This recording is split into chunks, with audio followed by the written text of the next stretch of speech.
Okay, ready? Okay, ready? Okay. Go. Woo!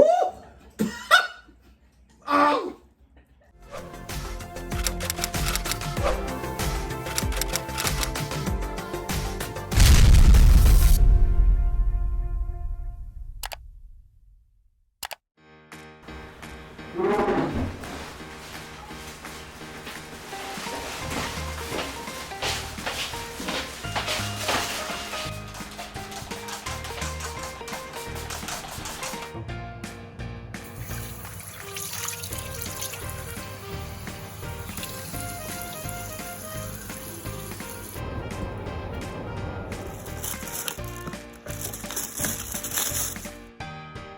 Hi guys! Welcome back to our channel. So, ipapakita namin isa pang pwedeng gawin kapag nasa home quarantine tayo. So, kanina lumabas kami, bumili kami ng groceries para mag-resupply kami at nakita namin nung pagbukas namin ng ref, yung ref namin ay medyo cluttered na. Dumi na ng ref natin. So, pwede natin gawin din pag nasa home quarantine ay mag-resort tayo ng ref or ayusin natin yung refrigerator natin. Kasi matagal na rin namin gustong linisin yung ref. Kaya lang, yun nga, busy kami sa work, masyadong busy. So, wala kaming time na mag-ayos ng ref. So, gawin natin ngayon. Okay, magsisimula na tayo guys. So, share ko lang. Una namin gagawin, number 1, ay ilalabas namin muna lahat ng pagkain na nasa ref namin para malaman namin yung expiration date. Number 2, lilinisin namin yung ref. So, sa paglinis namin ng ref, isi-share din namin sa inyo kung ano yung gagawin namin na para bumango at mawala yung masasamang amoy na nasa ref nyo. At tapos, number 3, yung binili naming mga bagong groceries, i-restock na namin dun sa ref. Okay? Tara!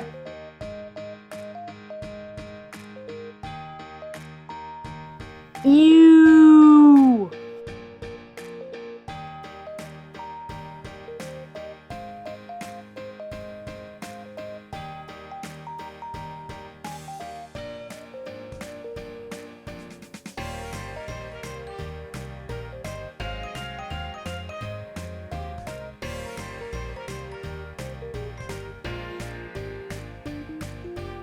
Okay, ayan, nalabas na namin guys lahat ng clutter sa ref namin. Kita nyo naman, sobrang dami. Meron pa dun sa pangalawang table. At bago kami magpasok ulit, lilinisin muna namin yung ref. Tapos, share namin yung sikreto para mapabango siya. Mawala yung masasamang amoy dyan, okay? Tabo. Lahat ng bahay ng Pilipino dapat merong tabo. So, we need isang tabo of water. And then, gagamit kami ng essential oil from doTERRA. Dalawang essential oil. Ito ay yung tea tree oil, antibacterial, para mawala yung amoy. Kasi yung bacteria yung nagkakos ng amoy sa fridge. At saka yung lemon. So, i-mix lang natin sa water. I-mix lang natin siya sa water.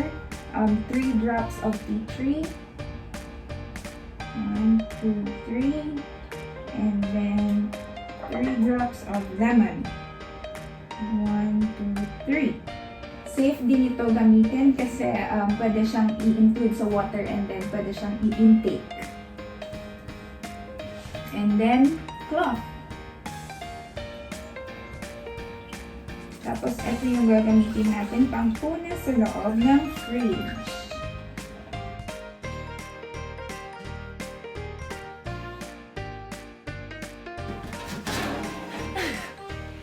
See, meron na siyang mold. Nagkakos ng amoy minsan.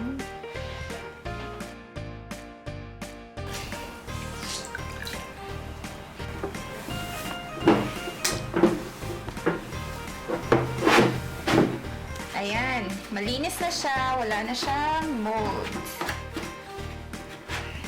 Okay guys, ngayong nalabas na namin lahat ng nasa fridge namin. So para gawin nating mas masaya pa, nakaisip kami ng isang challenge. So yung gagawin namin ay blind taste challenge. Huh? Tama? Okay, blind taste challenge. Okay, so paano laruin? Yung isa sa amin ay naka-blindfold dapat.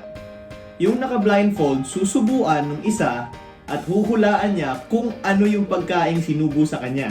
Okay? Pwede nyo rin gawin to sa bahay, guys. Pero, bago tayo magpatuloy, yung mga hindi pa nakapag-subscribe dyan, subscribe na kayo sa baba. At kung gusto nyo yung video, hit like.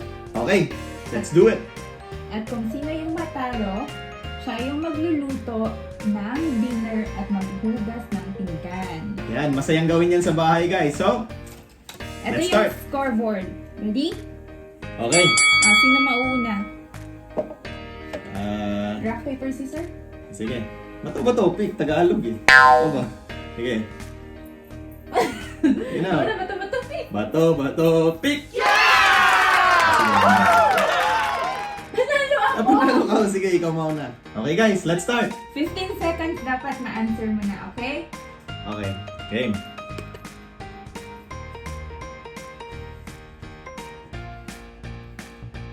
Kita mo ako, hindi? Siyempre hindi. Okay. Item number 1. Tatakot ako. Ano yan?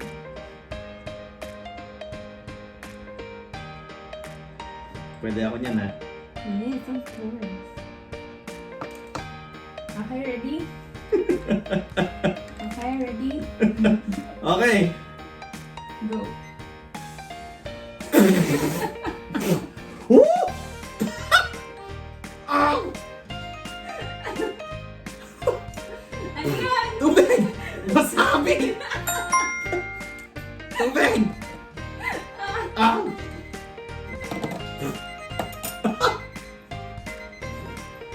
Okay! Wala pang pang-cleanse ng pellet. Ng palette, sorry. Wala pang pang-cleanse ng palette dyan pa. 1 Next. point sa'yo, 1 point. Hindi My naman turn. worth yung point na yun. Ako na. Ay, ikaw na ba? Gusto mo ba? Woo! Intense guys, intense. Grabe. Ayusin mo Uy, pwede ba panis? Ay.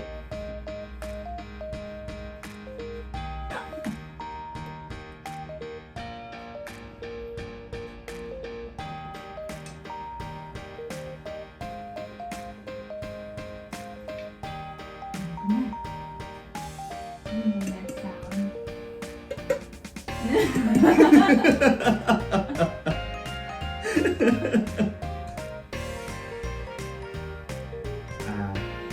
Go. Alam mo Ano yan? people. Ano yan? So easy. Dali, ang Yum. galing. Pwede, pwede. Sige. Sarap. 1 point. There you go. My turn. Game. Teka lang.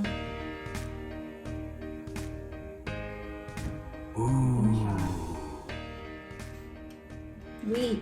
Nakakatakot naman. Nakakatakot pag siya yung pumipili. Yung sa akin, pinipili ko yung masasarap eh. Masarap din naman to. Favorite mo to. Mhm. This is my favorite. Ready? Okay.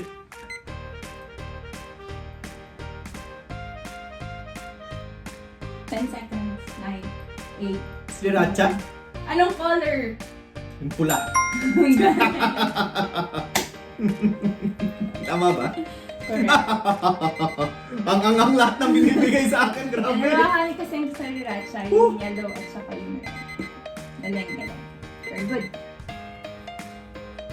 Oh, mukhang walang maghuhugas at magluluto mamaya ah.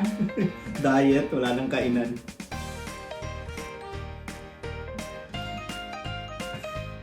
Okay, next guys.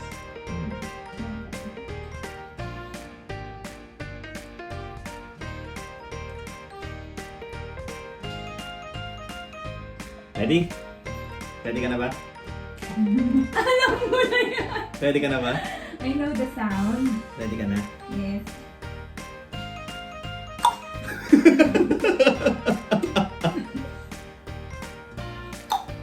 Alam ko na.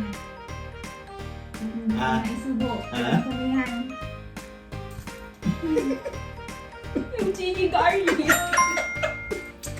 Sarap! Naririnig mo yung sound ng daya.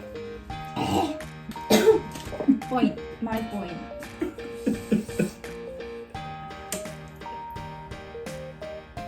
Okay. Wait, I need something. What? Wait lang. Itlog? Itlog ba? Hindi naman ah. Hindi obvious.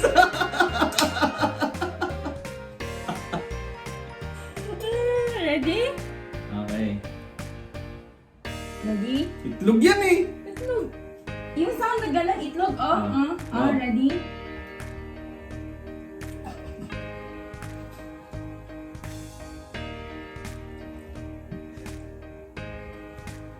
Ten, 9, 8, 7, 6, 5, 4.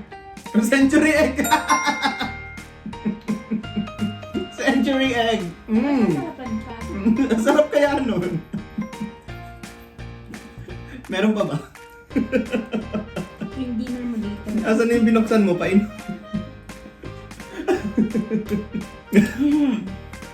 Okay. We're leading, guys. Leading tayo. Sure win yung next one, guys. Remember, may ears pa ako. Maririnig ko yan. Alam ko na. Master ko pa yun.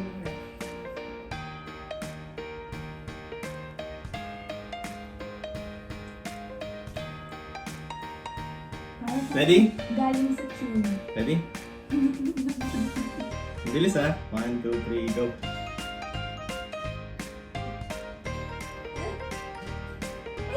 Ano yun? Ano yun? Yes! 15 seconds na! Wala na! Okay na! 15 seconds! 15 seconds na! Yung almond! Wala na! Doesn't count! 15 seconds! Alam ko yun! Time's up! 2,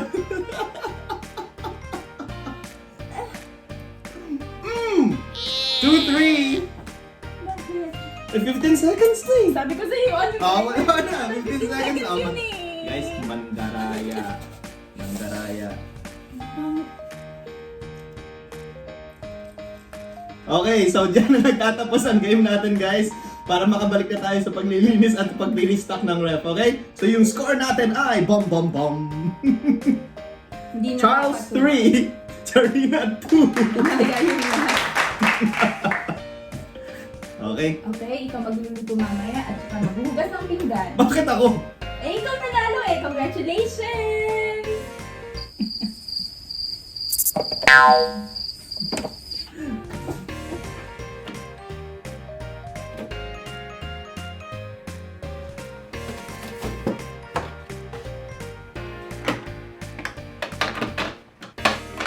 As you can see, marami kaming cheese kasi favorite ko yung cheese.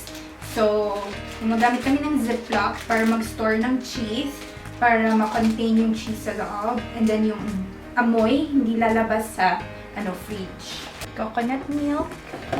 And of course, I think most likely sa lahat ng bahay meron tayong collection of ketchups at saka other condiments galing sa mga fast food chains. So, eto, meron din kami. Sugar from McDonald's, ketchup from McDonald's, sa KFC, at saka creamer ng McDonald's.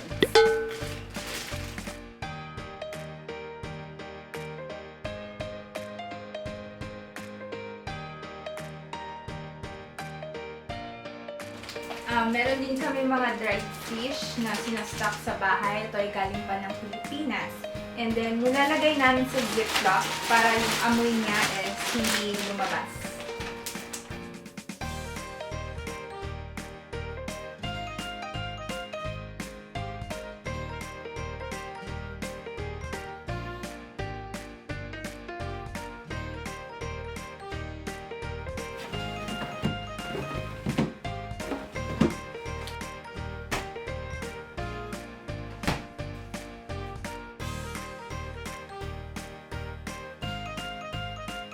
Ayan guys, tapos na tayo maglinis ng fridge.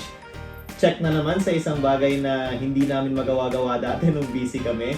Isa na naman yan sa mga pwede natin gawin habang naka-home quarantine tayo para productive naman tayo dito sa bahay natin. At kung meron din kayong tips sa paglilinis ng fridge or mga ginagawa nyo pa sa bahay habang naka-home quarantine kayo, don't forget to leave a comment down below. At, of course, don't forget to subscribe and hit the like button kung nagustuhan nyo or kung nakatulong kami sa inyo. Bye, guys! Gutom na ako.